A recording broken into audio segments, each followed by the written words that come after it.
Okay? These are the main factors in economics that we take into account when we're producing a good. Okay, so if we're producing corn, these four factors are involved in the production of corn. Or if we're producing cars, these four factors are involved in it. Or producing education, these four factors are involved in it. And the first factor is land.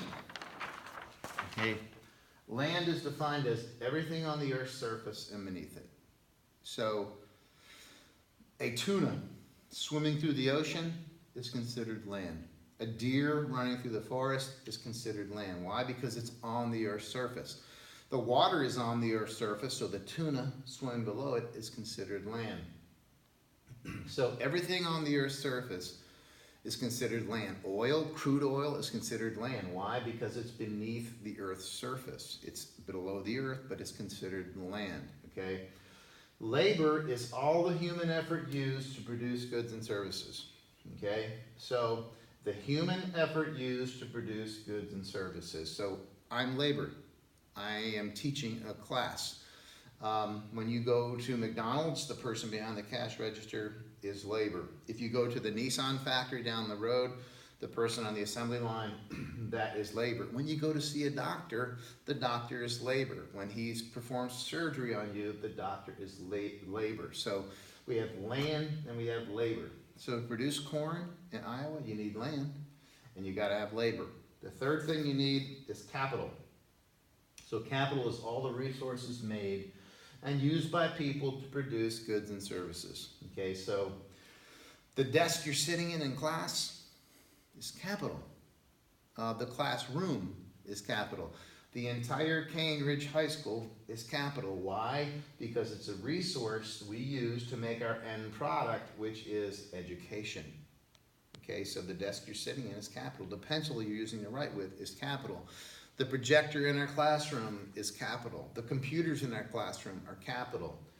If you go down to the Nissan plant, all those robots they use to assemble cars, those robots are capital. Now sometimes we talk about capital as cash, okay?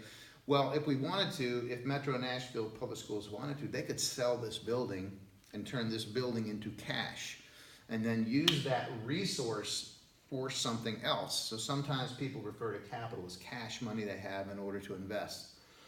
Investors are often looking for capital when they're trying to start a new company. But basically we have land, we have labor, we have capital. So if we're producing corn out in Nebraska or Iowa, the capital is that humongous combine that's cutting it down. That's cutting down wheat, or it's cutting down corn, or it's that huge tractor that's putting seed into the ground. That is capital. Why? Because we use it, people use it to produce their end product, which is corn or wheat or soybeans or whatever it is they're producing. Lastly, entrepreneurship. It's the most important thing of these four. If you don't have this, if you don't have entrepreneurship, these three are irrelevant. They don't mean anything. Okay, so what is entrepreneurship?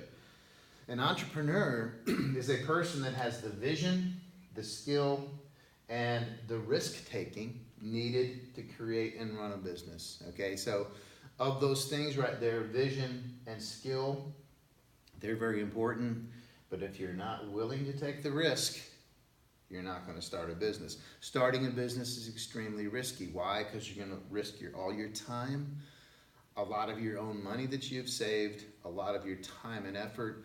As you know, business people, when they start a business, they often work 60, 70, 80 hours a week. The employees are working the 40, but he's working 70 or 80 to get the business off the ground. When Steve Jobs started Apple, okay, that was a big risk for him, okay, when you're starting a huge business like that. So the entrepreneur is the person who, with the vision and the skill, and most importantly, the risk-taking ability to start a business. Most of you, all of us really, most people they can have the vision to start a business and they can have the skill to start a business, but most of us don't have the stomach, which what I mean by that is when you start a business and things don't go like you want it to, all of a sudden it makes us a little queasy in our stomach and we just want to pull out and say, forget this, this is too risky, I don't like this feeling. Well, most entrepreneurs have to ignore that feeling.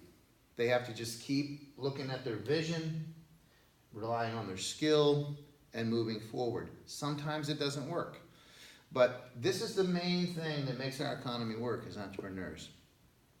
Businesses is what makes our economy run in the United States. Okay, so without entrepreneurs, land, labor, and capital are totally meaningless.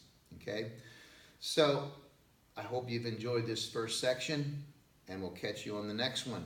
Thank you.